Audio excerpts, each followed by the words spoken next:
good morning. This is Friday. It's April 8th, 2022. I'm Andy Johnson. Welcome to the program. Here's how we're going to start today's edition of AM Prime. Well, let's go to the second hour. We'll be talking with Mr. Michael Larness. We're told this is an organization called the COVID-19 Transparency Advocacy Group, and they're talking about celebrating a day of remembrance, a national day of remembrance and solace for people who went under as a result of the virus.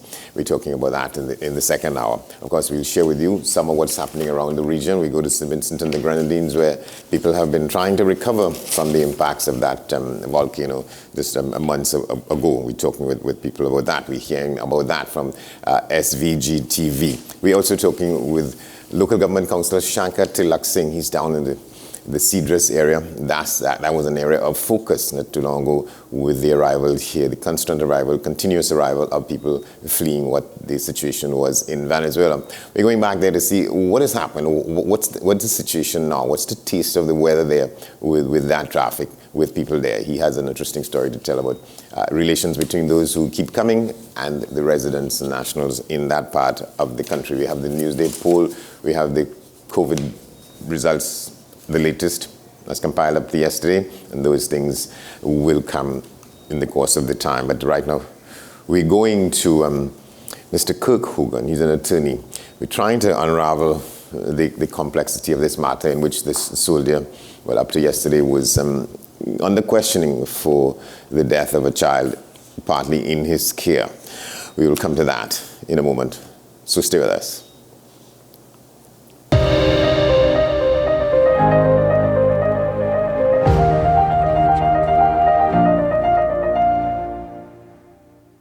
Change your fate! Start to win at life with $20,000 every month. Win $20,000 every month for 20 years with NLCB's newest game, Win for Life. 6 numbers from 28 plus the cash ball could make you win for life. You deserve a win. Play Win for Life today. Visit NLCBGames.com for details. Players must be 18 years and over. Please play responsibly.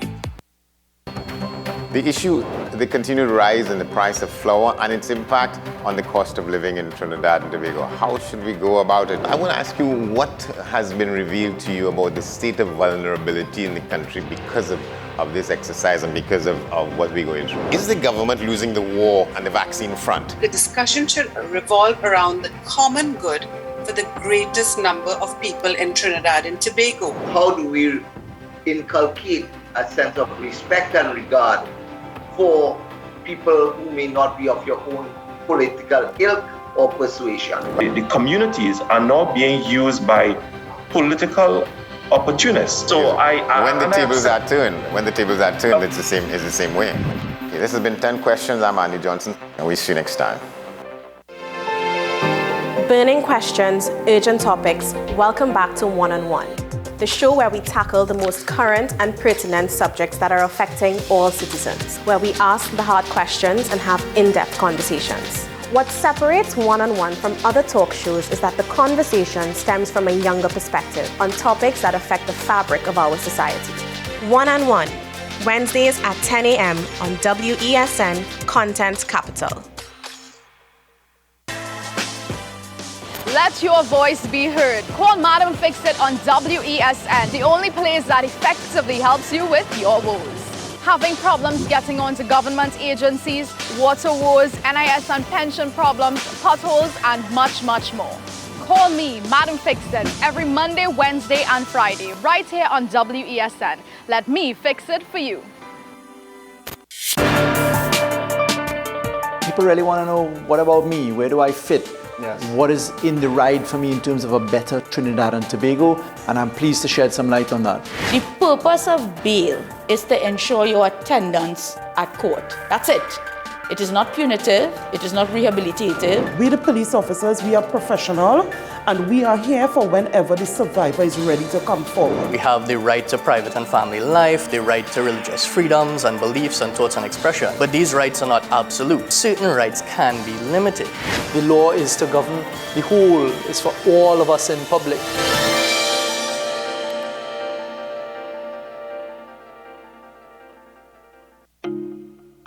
It may seem like the hardest thing to do right now, but we all need each other to wear a mask, wash our hands, watch our physical distance, and stay at home.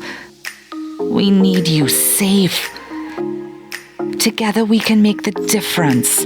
Together we can curb the spread of COVID-19. So let's be responsible in our actions. The Trinidad and Tobago Red Cross Society. Mission-based, people-focused, community-driven.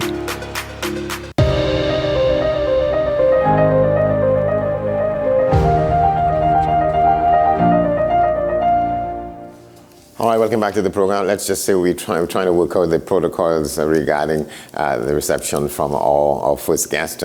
We'll get to that in a moment. But in the meantime, let's take a look at the numbers. We go through the Newsday poll and so on. So the numbers for this morning regarding COVID-19 in our midst, the new positive cases, the totally recovered patients, total active cases as they stand now, and persons in hospital. Information being compiled as at the end of the day yesterday. 129,504 total recovered patients, 6,318 total active positive cases. The number of deaths, the death toll thus far, 3,773. 139,595 the total positive cases reported in the country between March 12, 2020 and yesterday. 198 new cases reported in the last 24 hours, and 155. That's the number of people in the parallel healthcare system. Well, this is when I was listening to Dr. Michelle Trotman talking about the matter, saying that, well, to some extent it's positive news that in a lot of cases, people who are going to hospital, not terminal, and that the numbers are going in the right direction, that it still is the case that the majority of people who are coming down with the virus, whether they survive it or not, are people who are unvaccinated. And she continues to make that point. And the fact that in a lot of cases, people who get the virus, and sometimes they have what the medical authorities call these comorbidities, they're not seeking attention as early as they should. And so she was making that appeal as well, and that will help sort of bring more positivity to it. But the fact is that people should take precaution once they suspect any signs, and that the situation still is that the majority of people coming down with it are people who are unvaccinated. That should mean something to still a lot of us. Let's take a look at the Newsday poll now. And the question is, do you believe in corporal punishment as a form of discipline? If so, why? And if so, why not? Well, one response is that all of us get licks, run from licks, fall down, and get more licks for bruising up ourselves while running from licks. Is this generation coming up now in the abolition of corporal punishment in schools, who doing as they please and are generally unruly? Right enough, some parents take it way too far, but I firmly believe that some hard hands will keep children straight. Talking to them and babying them when they try to rule you is for them Americans and other forms of white people. Where we come from, we know how to act once a good cut tail is a consequence. That's one response. Another response says this: beat them at home because you're stronger and they're weaker. They beat their schoolmates because they're stronger and looking for a weaker target to unleash their frustration. A slap or a little lash together with teaching the child is not what some parents are doing and calling discipline. We go on. I do not support it. It makes no logical sense. It usually is a knee-jerk reaction made in a fit of anger. Children should be guided with love and respect. Why is it wrong for adults to hit adults or for children to hit their peers, but we condone parents hitting children? Studies show children beaten as kids are likely to abuse their spouses. And this last response: licks was akin to punishment and has its cultural roots in slavery, as many of our foreparents saw it as a way to get you to do what is right. Sadly, it is a barbaric way that has a lot of mental torture aligned to it. Setting good examples as parents is a far better way than beating good behavior into kids. Most parents live terrible lives and then they try to beat better living into their children. I strongly oppose any type of beating. It has to stop somewhere, and it stops with me. I will instead try to show my kids a better way. They may make mistakes, but that's okay. No need to beat them into perfection. Those are the results. To the question, do you believe in corporal punishment as a form of discipline? If so, why? And so why not? And those are responses, fulsome in most of the cases, to why people hold the views that they do. Well, right now with us, our friend, Attorney Mr. Kirk Hogan. It goes back to that story that was carried in the paper yesterday. Teen dies after beating, and police detain a soldier for questioning. There's so much to unpack when you read this story. Let me just get it, the first couple of paragraphs in, demonstrate what we mean here. A soldier was detained by police following the death of a 15-year-old girl at his home on Tuesday.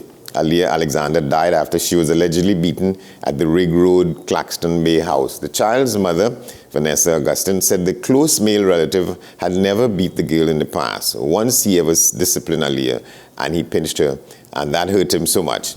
Well, it's described here, it begins to describe the person here as a close male relative, and the story goes on to walk around, I think, the tricky issues of what's involved here, and to help us understand some of what transpired here, how the story was reported. Mr. Hogan has agreed to try and assist us. Good morning, good to have you, good to see you. Good morning.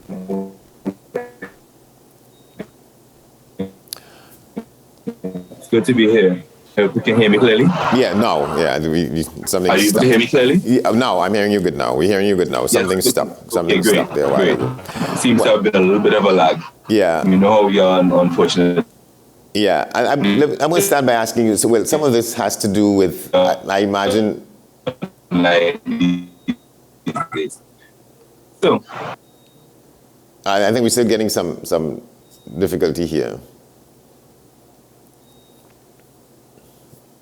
Well, I'm seeing you... say what? Let me switch connections on you for a moment. Let me see if I can get a more stable connection, unfortunately. It seems as though we're having some challenges. All right, I think you're good there now. I think you're good. It's better. Excellent. So, all right, so when you read the story, you see how the reporter was trying to get around what probably are the legal implications here, because the man is described first as a close male relative. You had to read through the story to realize that he was the child's father. So let's start with that. What do you think that is? Quite frankly, many years ago, I would say at least a decade or more ago, there was a general trend to be extremely descriptive about these stories. So, for instance, in the passing, in the murder of Sean, in matters of that nature, there was a tendency to be extremely descriptive about the event, and sometimes in fairly graphic terms. And there was a bit of an outcry, and many reports done on the impact of the media reporting on these types of situations. So I've gotten the impression that probably since around 2010, 2011, thereafter, the media has sort of taken a more cautious initial approach before it begins to report on further details of a story. I assume for the purposes of making sure that the content is correct, making sure that they're not liable for extraneous content which may put them in jeopardy, and to be a little more sensitive to the public and to the families involved in these situations. And I mean, I know there is also that contradiction sometimes by the names, and they have to be careful about that. But at the end of the day, I get the impression that it's a level of sensitivity that's been evolving. So it may not necessarily be a bad thing, especially in the initial phases of a matter. Yeah. So that seems to be the evolution of that cautious nature now in reporting. And we have to say that the story indicated that he was detained for questioning, up to the end of the day yesterday. Certainly, I haven't seen any reporting as to what is the situation with that, whether he might still be under questioning or may have been up to press time last evening, and certainly up to this morning. There's no news about that. So what's your sense there? He may be still under questioning? There's a real likelihood that he may be, and I wouldn't say necessarily under questioning, but the police may be conducting their inquiries.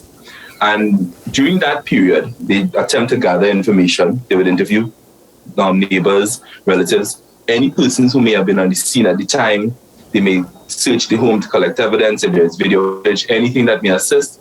And of course, most significantly, they would attempt to interview the accused, or the suspect, I should say. Him currently at this stage, I can guess, would be a suspect and would be treated as such, given the fact that he's been detained for that period. In addition to that, of course, I expect that he would have some form of legal representation and he would abide by the advice that he's been given. So that as well will interact with the process. The last phase usually is once the police have collected sufficient information, they go to the DPP to obtain some advice, especially with murder capital matters. They would attend to the DPP's office to obtain advice, and the DPP may advise as to what approach is best in the matter, whether there is sufficient evidence to lay a certain charge or whether more evidence may be needed to substantiate any charge that might be laid. That is to say, if any charge would be laid at all, because quite frankly, there isn't enough information in the public domain to make a determination one way or the other yet. Because we have a range of potential offenses that may have been committed. And once again, because we don't know the facts, the details of those facts, we may be challenged in determining which particular offense may be charged by the DPP, or at least ultimately by the police authority.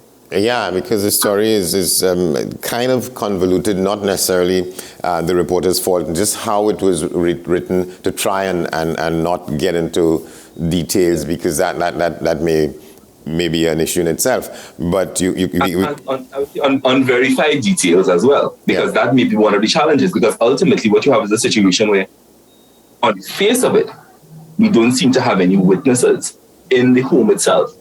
And if there are, well, they're not speaking in the public domain, which means that the media has to be extremely cautious about speculating about what transpired in the home.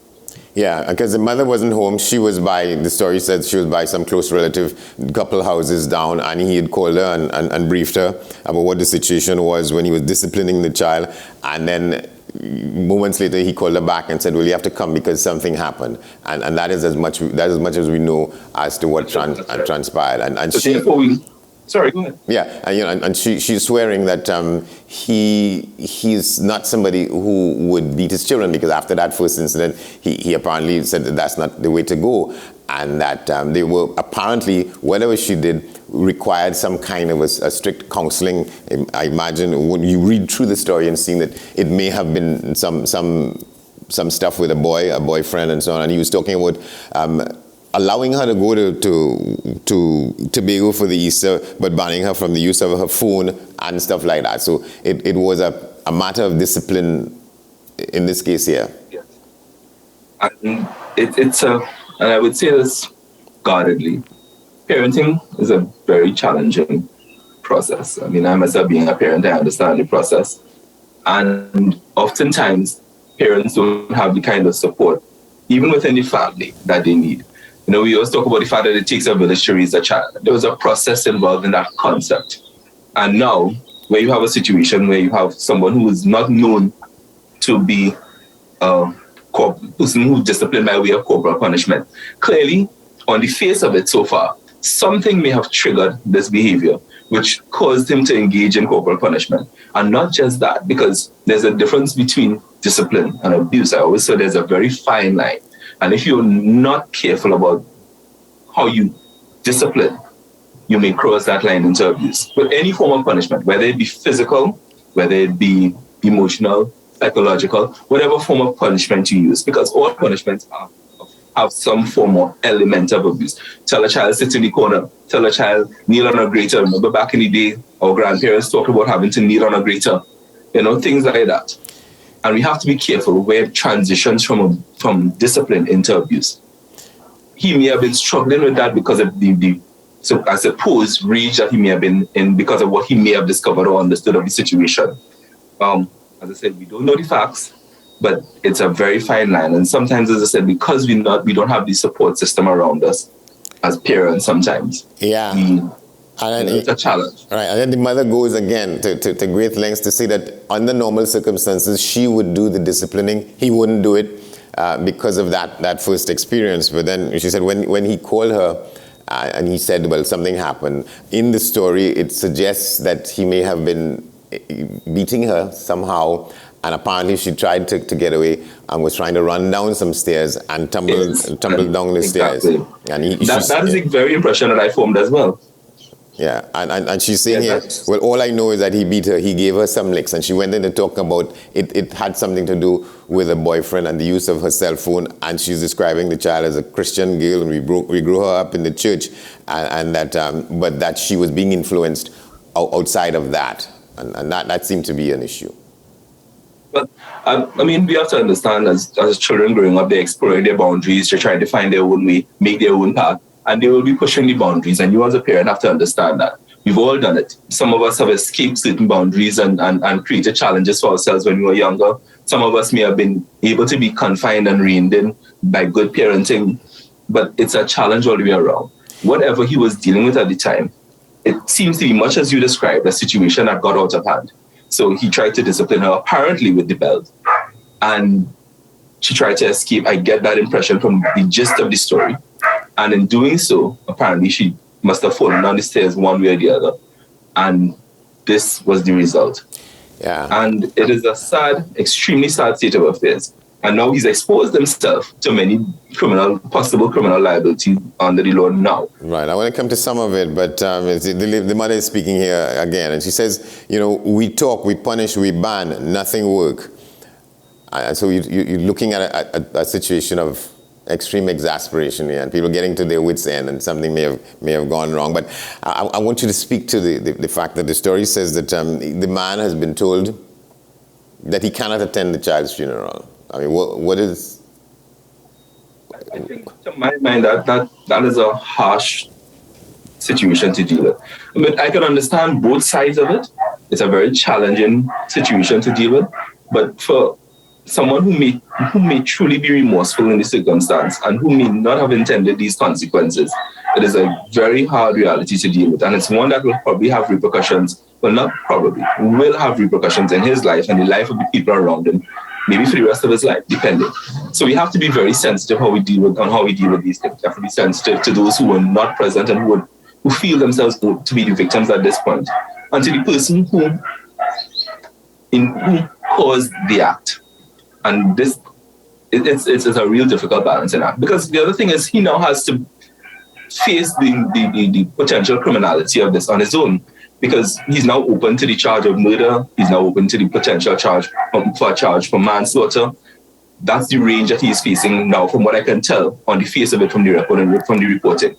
Murder, manslaughter, those are two main real possibilities that he may be exposed to. Manslaughter may seem more likely if the DPP were to make some decisions on the matter, but I am not in a position to pronounce because I do not have enough facts, but I can tell you that's the range that he's looking at clearly. And there is one exception potentially. So, under the Offences Against the Person Act, the law allows, I think it's around Section 7 or something to that effect, the law allows that if there is no criminality in the act, then he can escape all criminal liability. Because if he didn't intend to commit a criminal act and there was no criminal act committed, so if it was in the course of normal discipline, something that is considered acceptable, and the child on her own left him and tripped and fell down the stairs, not by his own hand, there is potentially that situation as well, which may mean that there may not be any criminality involved, but it depends on the threshold of the beating. Right now, the beating seems to have triggered the event, and therefore we automatically associate the beating with. What do you think would be the deciding factor as to if he would or would not attend the funeral? Because the mother is saying here that will hurt him because this is his first child. And yet, there are going to be repercussions, and we have to be sensitive to this. I mean, quite frankly, whether we want to or not, this goes towards helping someone form closure in the future. He's not going to get closure now in a situation like this because he hasn't been able to process it as yet. And we're going into a realm which is outside of my expertise. But what I will say is, I think closure is necessary. If it is, we are to ultimately find him, let's say in the criminal situation where we like to talk about rehabilitation. In order for him to find himself in that space, these elements may be necessary in the future to be able to say, listen, he's been able to attend the funeral of his daughter, despite the fact that he may have been the cause of that death, potentially. So we have to be careful about not isolating him or excluding him and causing further damage to him and whatever new family or other family he may now have. that is a very dangerous situation. And we also have to be careful of setting precedents which show that, listen, we are likely to judge a situation before we have all the facts. So excluding him from the funeral before we have all the facts is a dangerous position to take. Right. I mean, we have options now. You have, virtual, you have, in person. These things are potentially available. And I think they ought to consider it. All right, it may not necessarily provide closure for all persons, but it may be helpful in the long term. All right. So explain for us the mechanics here in working out what the charge is going to be ultimately. So in a case like this, because in cases like these, sometimes it starts with murder as a kind of legal principle, and then it is broken down to manslaughter when the facts are established and so on. That is likely the process. Generally. So we're starting out with what appears to be an unlawful killing. It appears on the face of it. So we're starting out with an unintended death, someone who should not have died at the time that they died for no other consequence, but for the act of another individual, potentially. And I keep saying those things because, once again, there is not enough material in the public domain to make any kind of, clear statement on it. So you have what may potentially be an unlawful killing. The question is, two things. The act itself, did the beating, the physical beating, if that was the case, lead directly to the death, to the falling down the stairs? Was that something in the normal course of what was happening that evening he could have seen happening? He might have been able to say, well, listen, hey, we're standing up on the second round of we're standing up on the second round, last round of the stairs, and I'm administering this beating. If I manage to let go or she slips away now, she could fall. Or was it a situation where she was in the bedroom and the beating started in the bedroom, she ran out of the bedroom, tripped and fell down the stairs? The question is how directly related is the beating to the falling down the stairs, which is the ultimate act, unfortunately. So the question is, how directly tied is that beating to that? And that beating under the law is not just an assault, it's an assault and battery. So it is in itself a criminal offense. So there is potential for that to be charged as a criminal offense, which may link it to a murder. So we have what is called, and let me break it down for you, basically, the murder felony rule, where it is, we have a situation where someone may set out to commit a particular offense, an arrestable offense, an indictable offense. And then something happens that escalates. After they've committed that, in the course of committing that offense, the death occurs to someone. And in those circumstances, it's linked and therefore you can be charged for murder. That normally occurs in the case of things like robbery or wounding, assault, things like that, right? But it all depends on the fact scenario. And once again, we don't have enough material in the public domain to make that decision. At this point, yes. We want to thank you very much. Again, what is a line of intrigue here, or a sentence of intrigue here? The Express is saying that the reporter said that if she found out that the stairs in these buildings, there are 4 steps in this building. So that is a little detail there which may bring a different complexion on the issue. But it was not tore around the stairs, so they fall. Right. And the other question is whether there was an impact to the head, all those things, because I understand an autopsy is to follow. So the results of those autopsy, I assume at some point should either be made public or find its way into the public domain at some point. Right, but that may assist in making the determination as well. Right. So there may be a window in which nothing is done by the police until those results are out. Right, it's a tragedy of immense proportions on many levels. My friend, thank you very much for talking with us, Nat Kirk Hogan. You're more than welcome. It's a pleasure to be here. And to you and your viewers, please enjoy the rest of your day. Thank you very much. You too. We're going to take a break, and when we come back, we're trying to go to Cedras and talk with local government councillor Shaka Tilak, saying what's the situation there with Venezuelan nationals still coming? Are they coming in the same numbers? And what's the relationship between them and the residents in the area? We talked about this some months ago. What's it looking like now after all these months? Stay with us.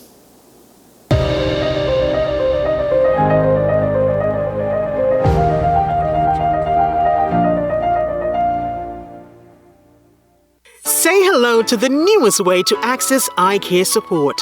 Say hello to Ferrera Optical Virtual Care. For the first time in TNT, you can now connect from the convenience of your home with our team of eye care professionals online. Need guidance in a vision problem or adapting to new eyewear? Book a virtual visit via FerreraOptical.com using our smart scheduler, and we'll take care of the rest. Ferrera Optical Virtual Care, connecting with you wherever you are. Gift giving during a lockdown can still be hassle-free with a gift from FanZone with delivery options available nationwide. Visit and browse our Facebook and Instagram pages for all your official licensed merchandise and apparel and have it delivered to your door. Find us on Facebook and Instagram. FanZone, we've got you covered. The best laptops and tablets are at dbesttoys.com. Get a Gateway 14.1-inch Ultra Slim notebook or an HP 14-inch laptop at the best prices in TNT. Get the Fire 7 tablet for $474. You can also shop the latest Amazon Fire Sticks. Call now at 32DBEST to order or visit us in-store at Forces flagship MacBean. Shop online now at dbesttoys.com. Free delivery available throughout Trinidad and Tobago. Cash or links on delivery.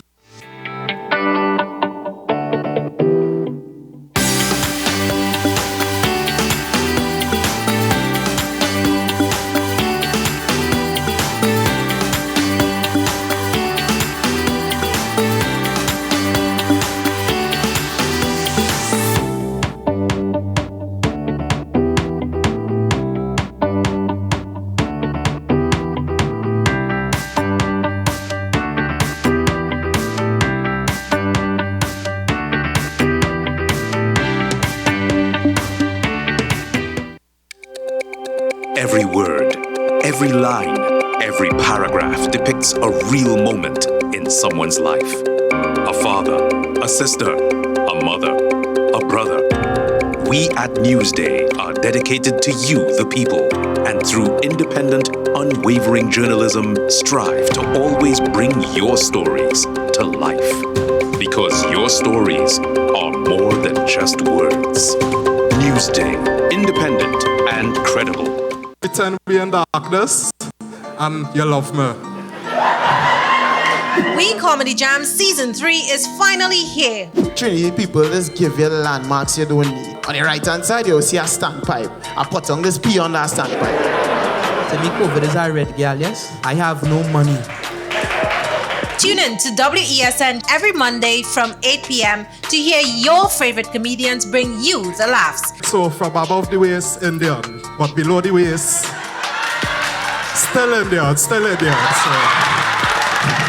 That's not all. Catch us for a repeat every Thursday. Where's a little bit of wrinkle when you're steamy, right? You know what I mean? We Comedy Jam only on WESN, your content capital.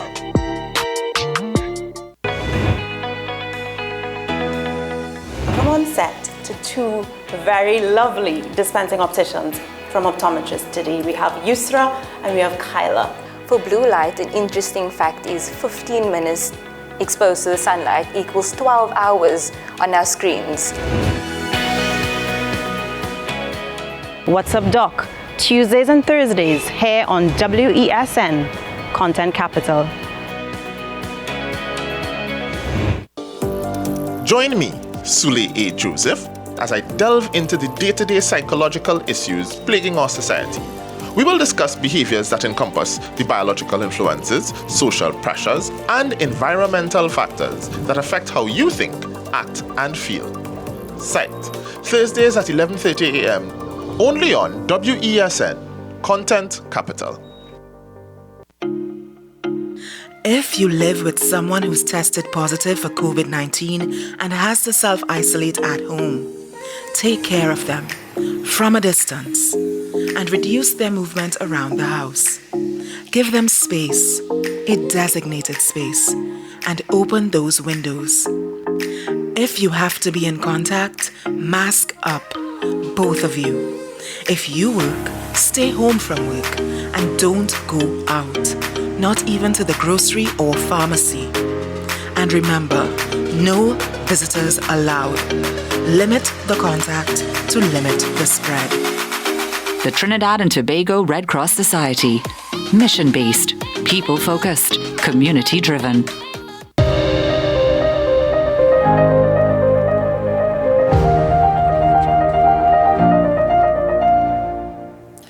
Welcome back to the program. Well, up ahead, we're talking with local government councillor Shankar Tilak Singh on the situation in Cedros with Venezuelan nationals seeking sort of better circumstances. We'll get to that in a moment, but right now let's go around the region. It's about a year since the eruption of the volcano in the Soufriere in St. Vincent. Well, how are people dealing with it? We have this report now from SVG TV, people going back and recalling their experiences with having to run for their lives literally. As we approach the one-year mark of the series of explosive eruptions from La Soufriere volcano, residents of some of the communities within the red zone are still trying to regain some sort of normalcy. During our recent visit to the area, residents were seen working from their homes trying to provide for themselves and their families in whichever way possible.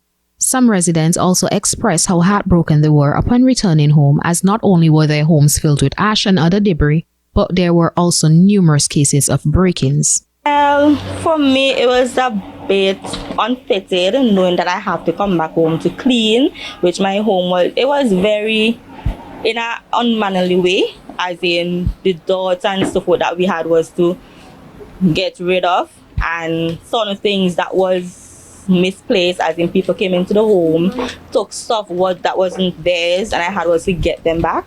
So being a part where I have to clean, plus having my kids to focus on trying to get clean water for them and so forth, it was a bit too much, but still I managed. Although we observe residents trying to carry on with life, there's still much noticeable work that needs to be done in rebuilding and removing ash and other debris from the homes. Many villagers in the Sando Bay area said that there needs to be more done in assisting them in getting them back on their feet. All of it. Yeah. As it has give us a little farmers' money, but sometimes they hold back a little bit too. Yeah, they hold back a little too. That is sometimes you got to hold back. Yeah. Sometimes, to meet bills and so forth, Yeah. So otherwise than that, things will take time to get right back to normalcy as how it was before. But for me, it's good. Well, they said they will help us with the shop. Up to now, I get nothing. So it's what I sell, I just have to think with, pay my bills and so forth like that. So I'm still hanging there. I have life. Where is life, there is hope. So I thank God still. They said they come in and fix it up to now. They said they will come and help, so I don't know if they will come. So I'm hanging in still. We left, before we leave, right, I had cabbage, potatoes, cassava, planting and everything. Nothing. Everything gone, you understand? And the sad thing about it, I haven't received a dime from any assistance from anybody. I mean, this is what I'm saying from day one. If they were going to assist people in terms of, who have crops and so, they should have go through the community, even the farm, and find out who walk in and give them assistance. That is how I feel, you understand? I'm telling you the truth, there are other folks who have not received anything, who have told me that they have not received anything also. I'm still looking forward. Reporting for SVG TV News, I am Nicole Ballantyne. All right, so let's skip across to Barbados now, where the Prime Minister there, Mia Mottley, is saying that the world must brace for more hardship as the war in Ukraine continues. Warnings of more tough time ahead for Barbados and the region as the ongoing war in Ukraine continues to create global uncertainty.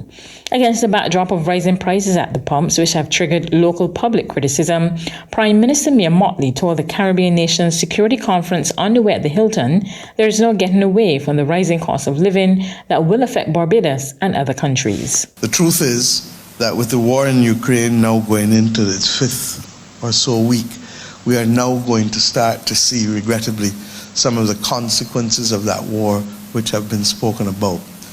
That is going to lead to discomfort in many of our countries with respect to prices and with respect to access to those commodities. It is going to lead, therefore, to the potential risk of us having to be able to settle our populations and to get them to understand that the world is going through a difficult moment.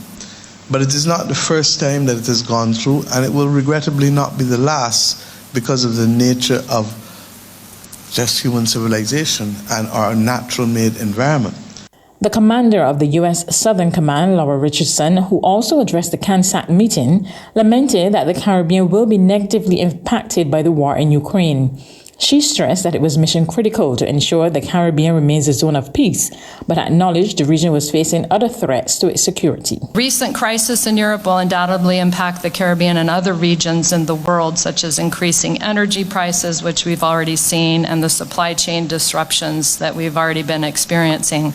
But I also know that the Caribbean faces unique cross-cutting threats in an ever-changing security environment. Stronger hurricanes and rising sea levels caused by climate change are destroying lives and livelihoods, tearing up family homes and reversing decades of growth. Prime Minister Motley, you said it best during COP26 at the Climate Change Summit in Glasgow last year, that a 2-degree rise in global temperature is a death sentence for the small island developing states.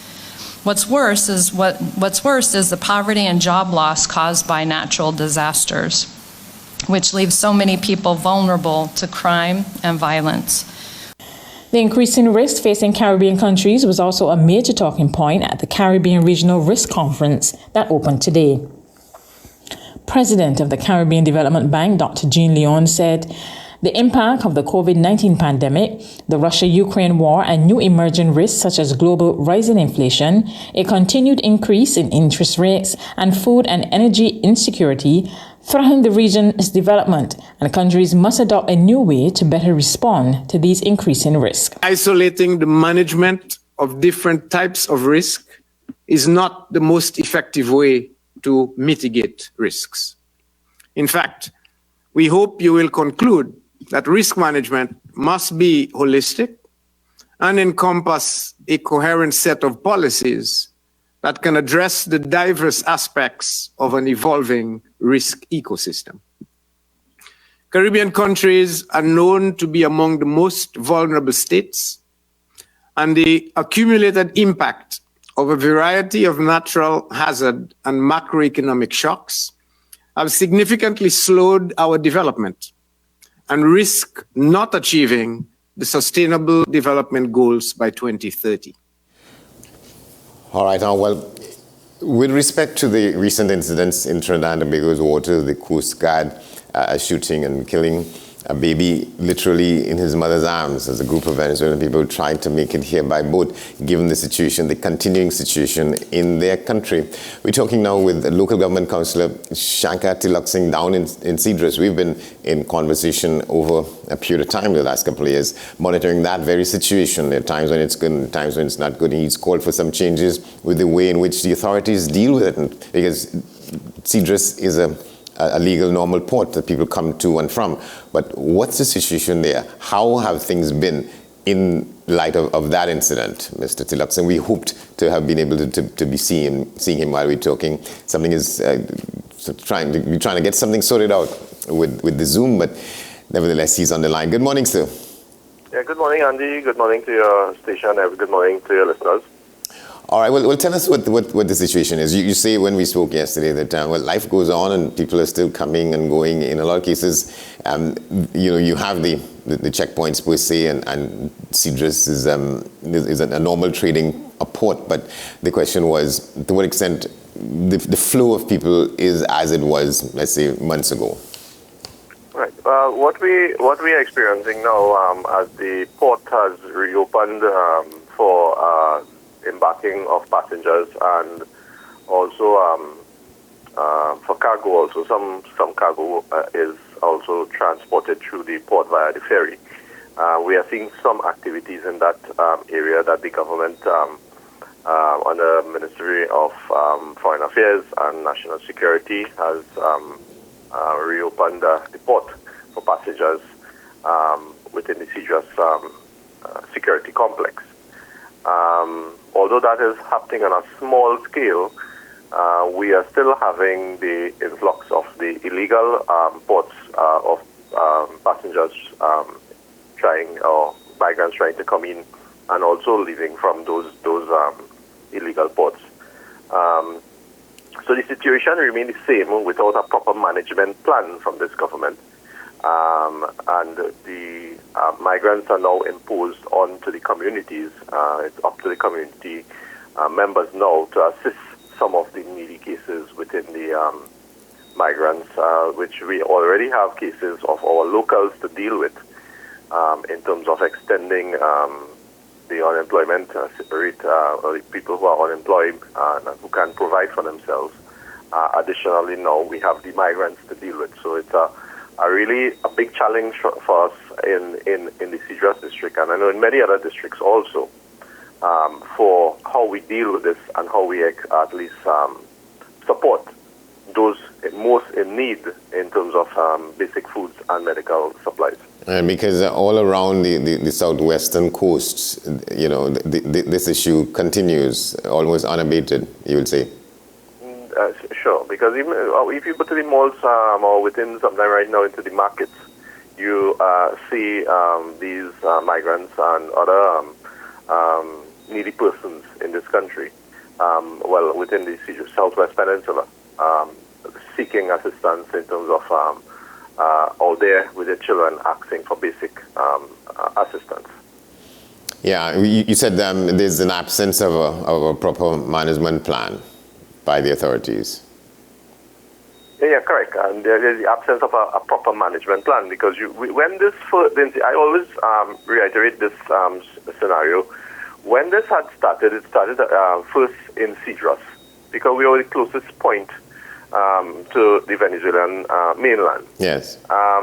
Immediately, I started to highlight the issue, both locally and internationally. I even extended to the then MP, Mr. Dillon, and then Minister of National Security, Mr. Stuart Young, yes, to sit with the community members, the NGOs, and so on, to have a comprehensive plan to deal with the migrant situation. And that plan would have been detailed in writing to the then minister and also the social services and so on, to have at least assistance to have a proper plan in terms of agriculture, construction, and other areas of interest that we can both work and benefit the country in terms of our registration exercise,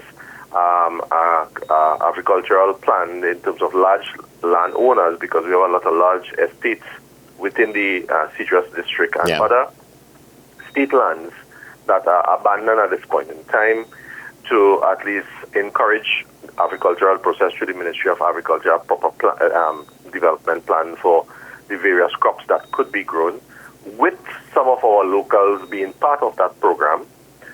So it would have been benefited Trinidad and Tobago in terms of our food security. Today, we see the need of that, and we have a lot of labor available with these migrant population to at least, and their experience are in agriculture and some in construction. So nothing happened?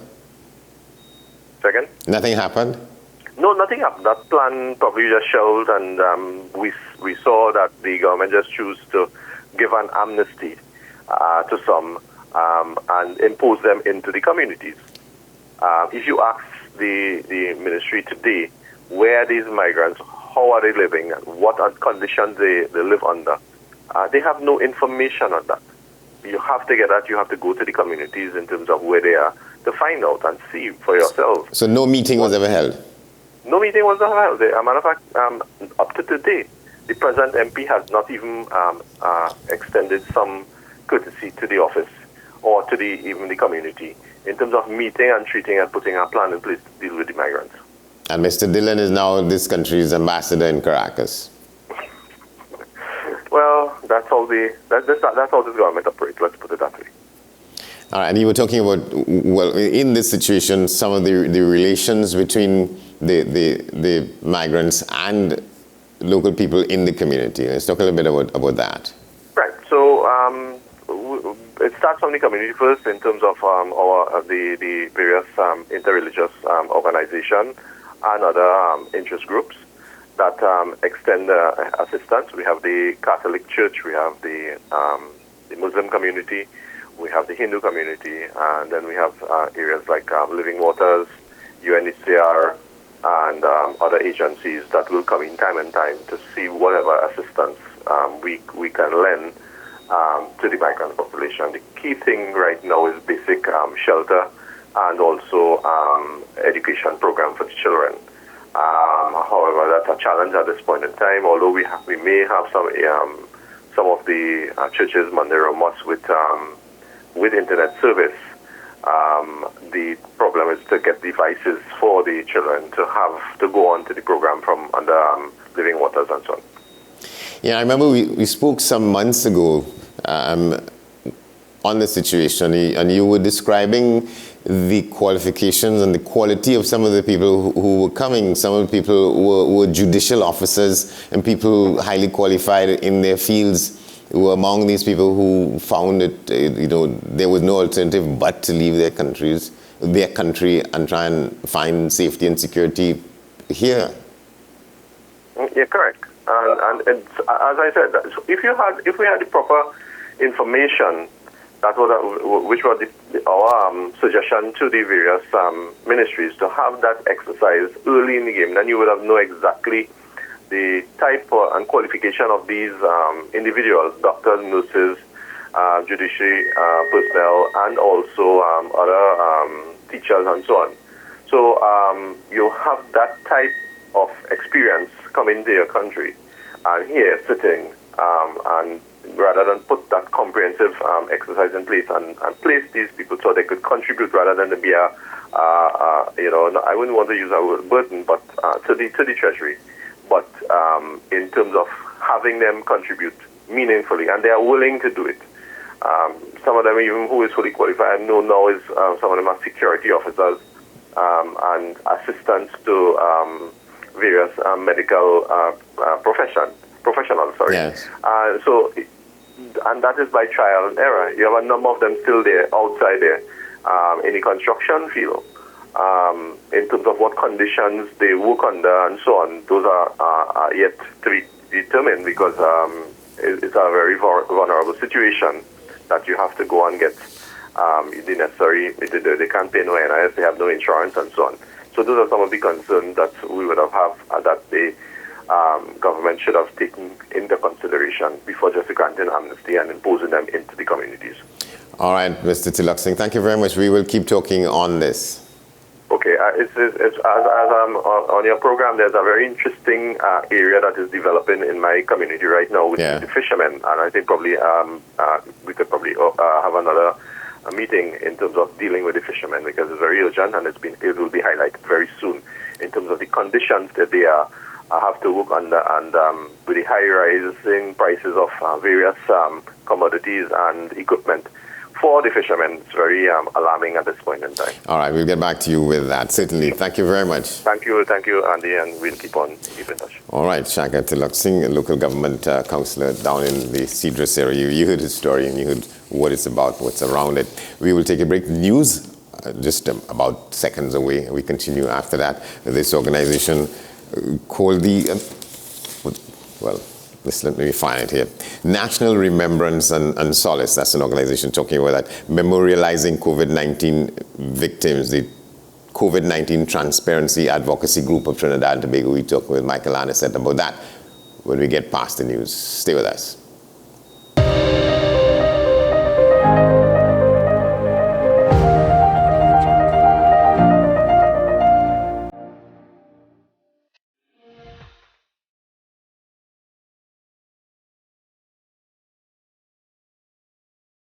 Seven is out. All day is in. WESN News on the hour.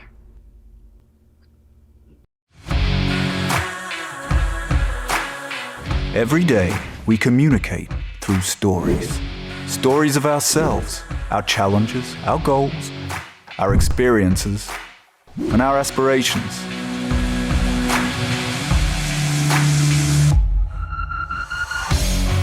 storytelling is an art that we have mastered.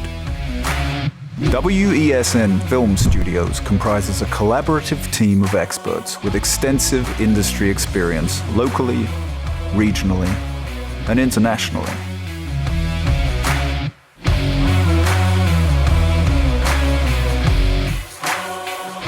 The ability of your business to successfully communicate with your preferred audience depends on the strength of the stories you tell. Your vision should be communicated in a high-quality, professional, and creative way.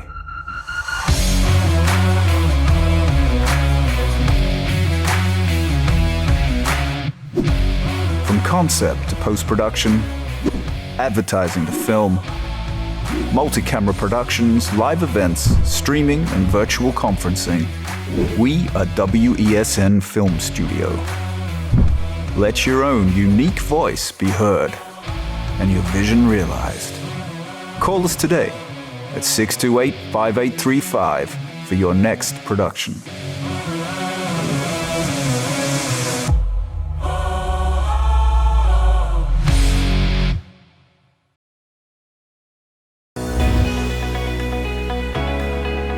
In this season, we talk more about health, wellness, and everything in between. I am so excited to share with you everything about health and wellness so that you can design the life that you've always dreamed of. Join me here on What's Up Doc. What's Up Doc? Tuesdays and Thursdays here on WESN, Content Capital.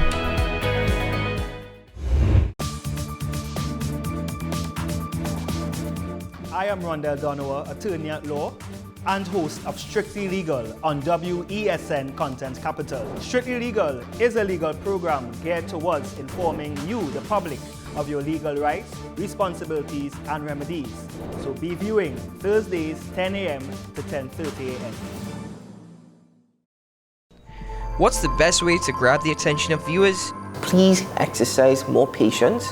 You have to be kidding me. Doing what we do best. I'll say at the very least it's a conspiracy of laziness against the people. Join me, Keaton Shaw. And me, Sean Michael Small, for Talking Point. Weekdays from 8 a.m. to 9:30 a.m. We go in depth on the trending issues and engage the most controversial newsmakers as we get them to account to the people for their actions. You can't go to the government with nothing.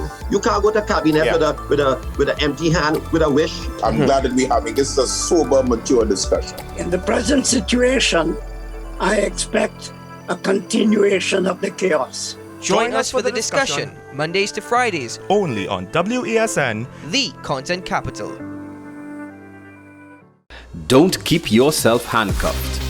We continue to receive calls from members of the viewing public whose cable provider is Flow and cannot receive WESN. We advise that you unfortunately reside on the original Flow platform. If you wish to receive WESN's high-quality programming, you must contact Flow to be upgraded to the new Flow Evo platform. Call Flow now and demand your upgrade.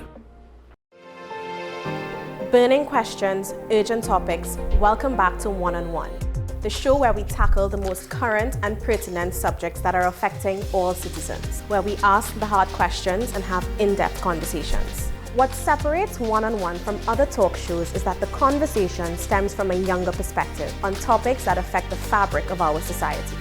One on One, Wednesdays at 10 a.m. on WESN Content Capital.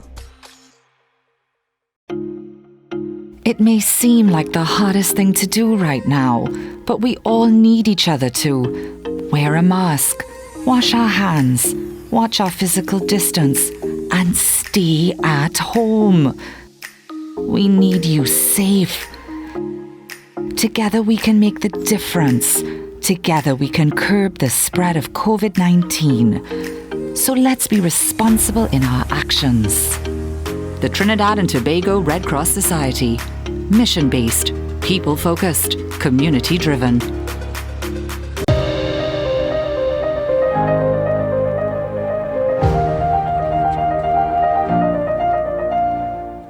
Welcome back to the program. It is called a National Remembrance and Solace Day, memorializing the COVID-19 victims. It's organized by an organization called the Pro-COVID-19 Transparency Advocacy Group. Well, the COVID-19 Transparency Advocacy Group, well, the PRO for that group is Deborah Maylard. She was supposed to have been here, but some things happened, and she's replaced by none other than Mr. Michael Landis, that leading trade unionist, a member of this organization.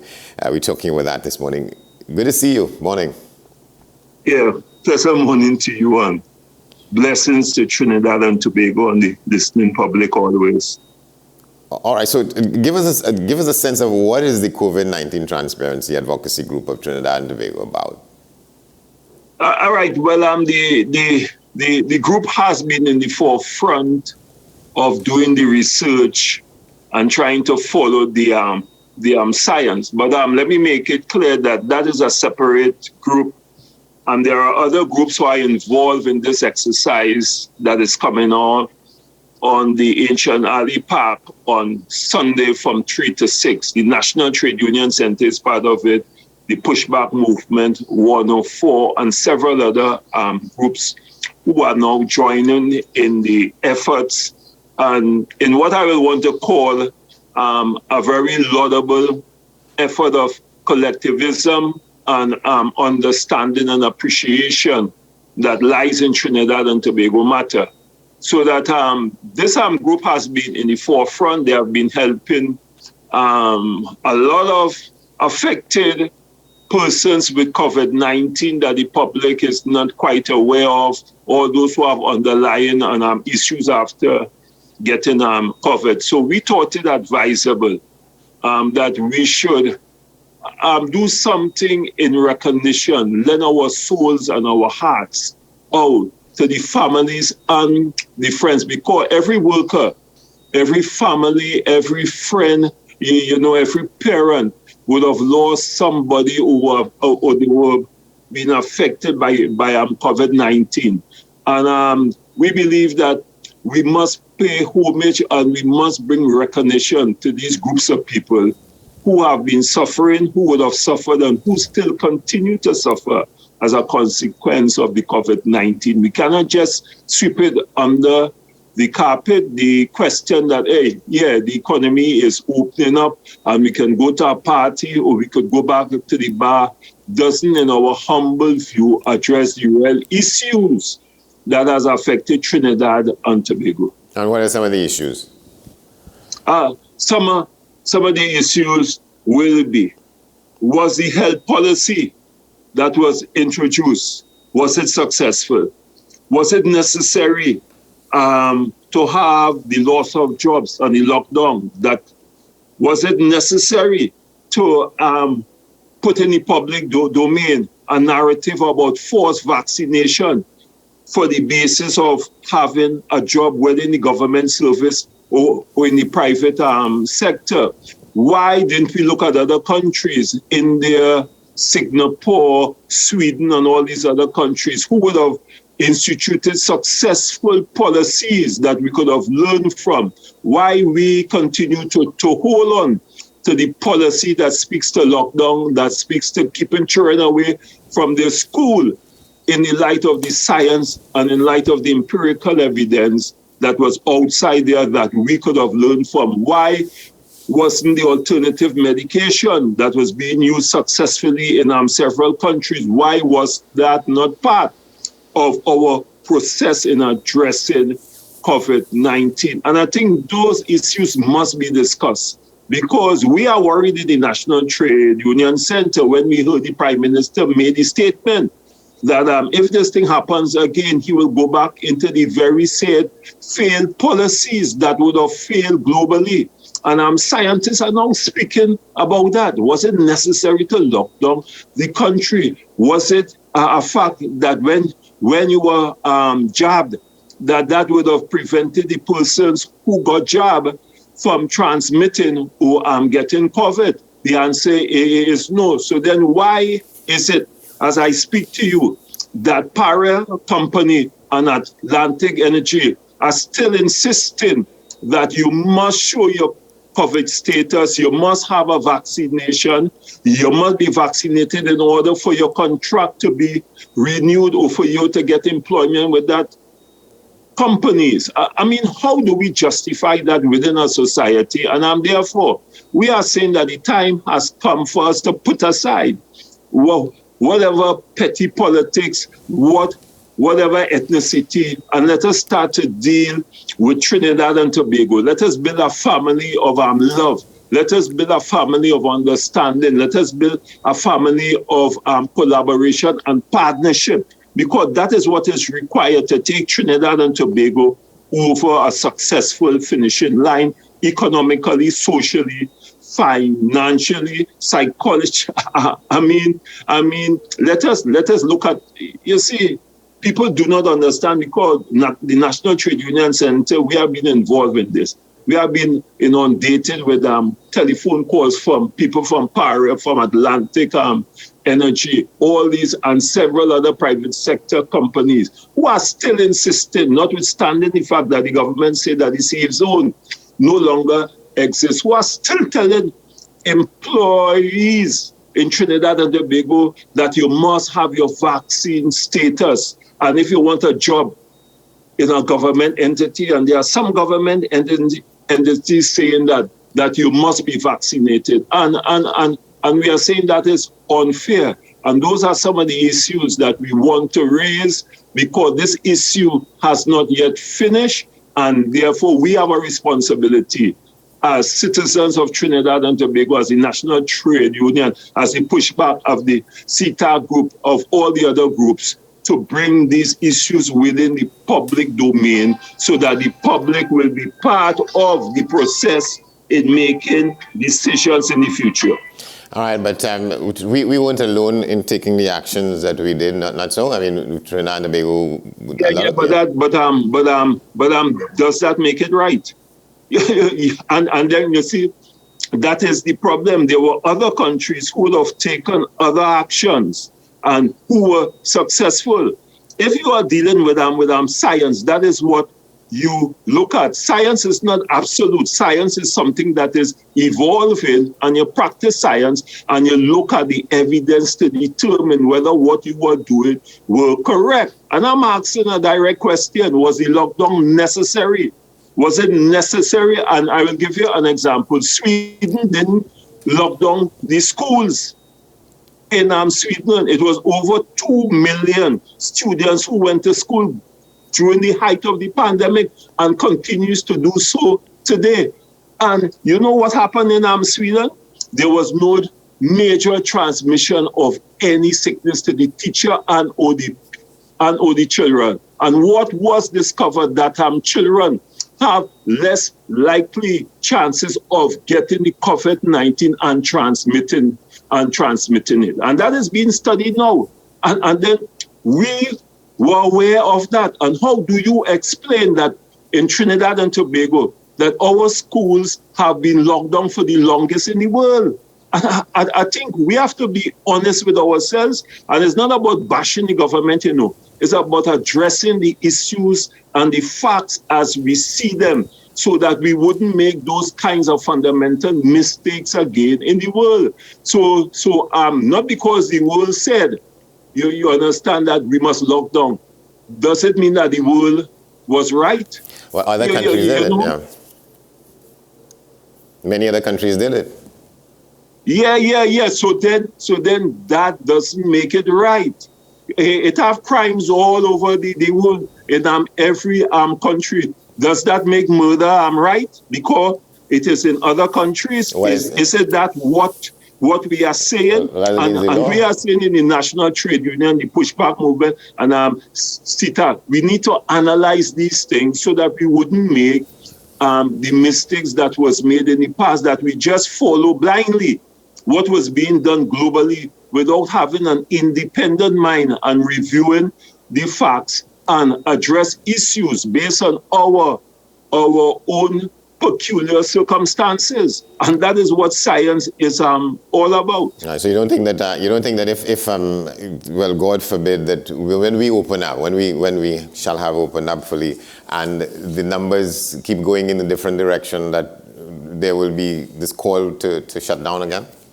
As has happened. No. If anybody puts that as a narrative in the public domain, clearly they are not serious because they did not follow the science and all the other reports that are now coming out that demonstrated that it was wrong to do what was done.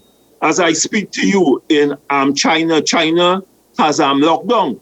But the people in China, they are now reacting negatively to the lockdown. In Taiwan, they say, hello, we are not going to lock down again. We have to live with this. And this is a sickness that we have to live with. So all these questions of lockdown of the economy and school no longer arises. Do you know in Singapore, the same thing would have happened? Do we know that in Africa was the least vaccinated continent in the world, and yet still their death rate was less than all the other continents? What has precipitated that? What was responsible for that? And those are some of the questions that we must ask. We would have seen in Israel, who was the most vaccinated society in terms of their population. And yet still, those people who are vaccinated 1, 2 times, 3 times, still were able to get COVID-19 and pass it on to other people. You said most people who were vaccinated? Those are not Anisette saying that, or the National Trade Union Center, or CTAT, or the other group. Those are the science that is outside there. So we need to do an evaluation and to understand what are the circumstances that would have resulted in what would have resulted, so that we could have a better approach if this should ever happen. And I pray to the Almighty Divine Master to spare us that experience. I just wanted to clarify a point. You said in Israel, most of the people who came down with COVID were people who were vaccinated? Yes, Israel was the most vaccinated country in terms of people from 60 years up and in terms of the population. And they still got COVID-19 and was still able to transmit it. And I could call several countries. The point that I'm making, that the science that was being preached in the early, that in order to be safe from COVID-19, you had to be vaccinated. Yes. That was misleading, because when that was rolled out, that would have been demonstrated. The question of herd immunity by injecting several of your populations to as much as 75 percentage points of your population, that too was dispelled. The issue of self-immunity is now coming out to be much better than that of vaccine. Now, what is self-immunity? Science. This is not Michael Anisette, and you can. I will tell you all to go and read Dr. Scott's book and several other major international scientists who were fighting against the CDC, the FDA, the World Health Organization, and who mainstream media and social media blocked them out so that their ideas would not have met within the public domain. Is that science? Science is about letting the free ideas flow to determine what is right and then what is wrong. And when you started to isolate doctors, like in Trinidad too, you understand, then you have to ask yourself the question, why is that so? Is it a fact that ivermectin was working? And then if it was, and yes it was, we are saying, why was that not allowed as part of the policy decision and the treatment decision in Trinidad and Tobago? Why there was a propensity of only vaccinating when the science in Trinidad, and I could demonstrate it, did not support what was being said. All right. This morning in the news, Dr. Trotman is reporting from yesterday's update that the vast majority of people who came down with the virus were people who were not vaccinated. That's not correct? No.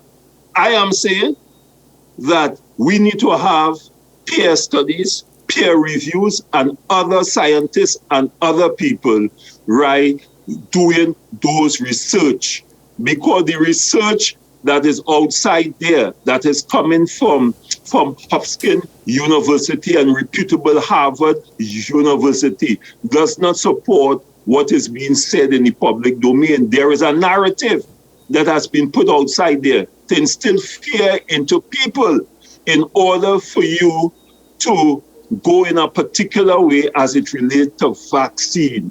Okay, and I know there are several doctors, including a well-known doctor from Trinidad and Tobago who used to work with the Trump administration and AMPAO, who in the earlies would have been talking about self-immunity as one of the best ways of addressing this particular issue. And we had a lot of self-immunities in Trinidad and Tobago because prior to the introduction of the vaccine, Trinidad and Tobago seems to forget that when we got the COVID, all right, they used to tell you go home for 14 days.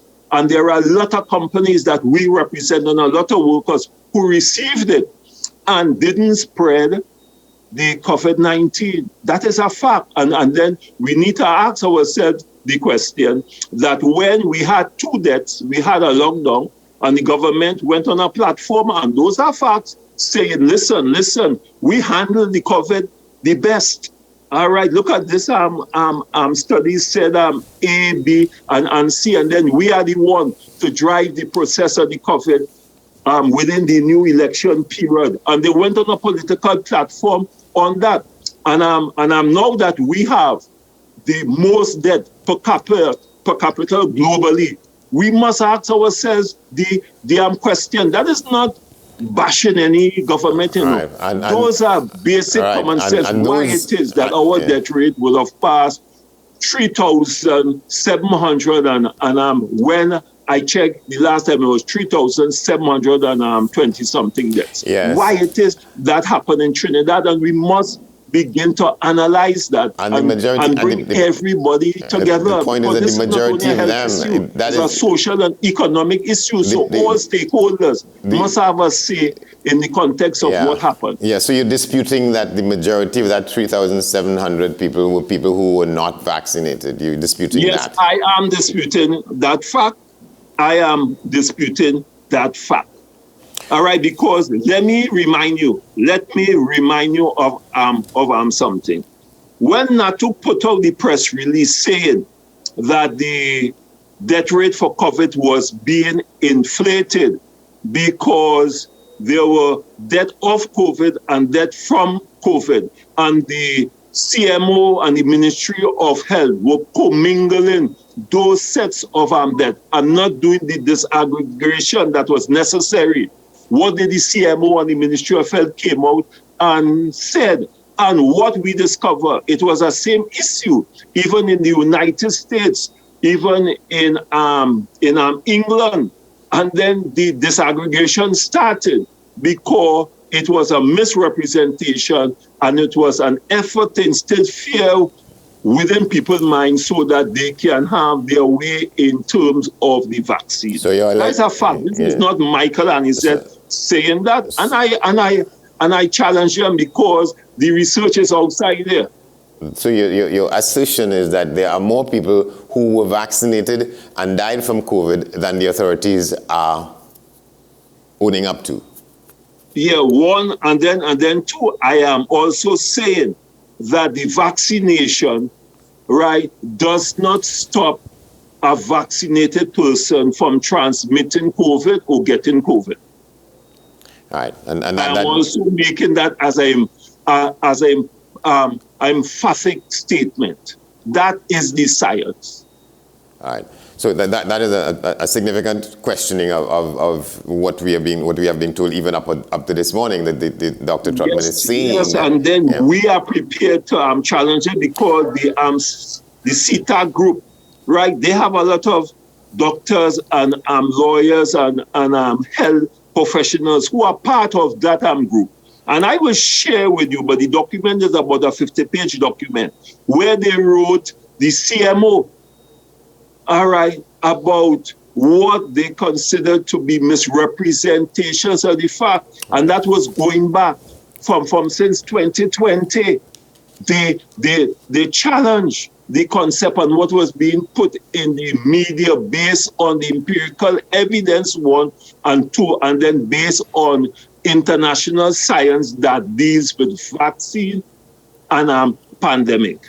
I have the document, right? The government will never tell you about that document that was sent by professionals in Trinidad, headed by the same CITA group, and I want to compliment them publicly for having the strength and the vision and the foresight and standing up for what is true, rather than succumbing to the normal narrative and being part of what is the norm. All right, so you say you're prepared to make it public. I'll appreciate that. But so let's talk a little bit about what the event, what the exercise will be like for this memorialization of COVID-19 victims. What's going to happen? All right, we will be having an unveiling of, I will want the general public to come there, where we'll do an unveiling where we will have ribbons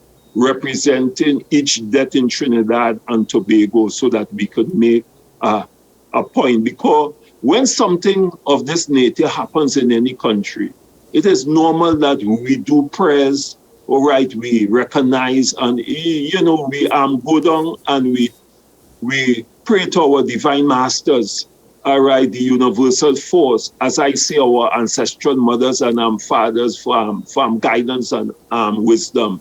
And then we would have seen in Trinidad and Tobago a diversion, carnival, all right, open up, drink and thing. But we're not dealing with the issues because people fail to realize that the issues still exist, and therefore we must be more informed. And we believe this is an opportunity for us to bring to bear our spirituality as citizens, as people of Trinidad and Tobago. This is an opportunity to extend love and solace to the families and the children, the grandparents who were affected by the loss of these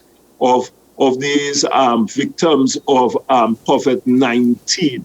And we believe that is necessary. We cannot sweep it under the carpet. We cannot pretend that we didn't lose over 3,000 lives in Trinidad and Tobago. And then this is a coming together in a collective way in order to bring about what I will want to call a level of spirituality. Some people will say godliness, some people will say holiness, some people will say solace, some people will say love. But we believe that is what is required in Trinidad and Tobago as we move forward and as we try to build a different Trinidad and Tobago, where we are each brothers and sisters keepers. So that is the genesis around the idea. We will be having prayers, obviously. We'll be having a few speakers speaking, and we will be interfacing. And some of the people who were affected by COVID and some of the families, they will give testimonial in the context of the trauma, both physiologically and psychologically, that they are going through, and they are still going through. All right, where is going to take place, I guess, because we have to... This is in Shanali Park, that is in Couva. In Couva, okay, yes. And we already asked Trinidad and Tobago and the trade union movement, and I want to compliment the National Trade Union Center for being in the forefront in this exercise. Also, I want to thank the president of NATUC, Comrade Lambert, who was on board when I spoke to him. He was in Tobago, and he appreciated what we were doing. And the central executive members of NATUC, who was very supportive of the ideas, because we continue to say NATUC is the voice of the voiceless, the disadvantaged people. All right, so we're going to have to leave it there. And we must stand up for these groups of people. Thank you very much. We're going to have to leave it there. Thanks, and as I always say, blessings to Trinidad and Tobago, and may the divine master, the universal force, continue to guide us, give us the wisdom and protection that is needed in Trinidad and Tobago. Thanks again for the opportunity. Blessings. Thank you very much, Michael Anizet. Well, that's our broadcast for today and info for this week. We thank you for watching. We tell you can always stay in touch with us here at AM Prime. You can send your emails to amprime@wesncc, and you could catch us on all the social media platforms. That will do it for us today. News at the top of the hour, followed by today's edition of Talking Point with Sean Small. But I come back here at 10 o'clock for today's edition of 10 Questions. My guest will be Dr. Robert Moultrie. Domestic violence from a male perspective. But for now, I'm Andy Johnson. Thanks for watching. We'll see you around.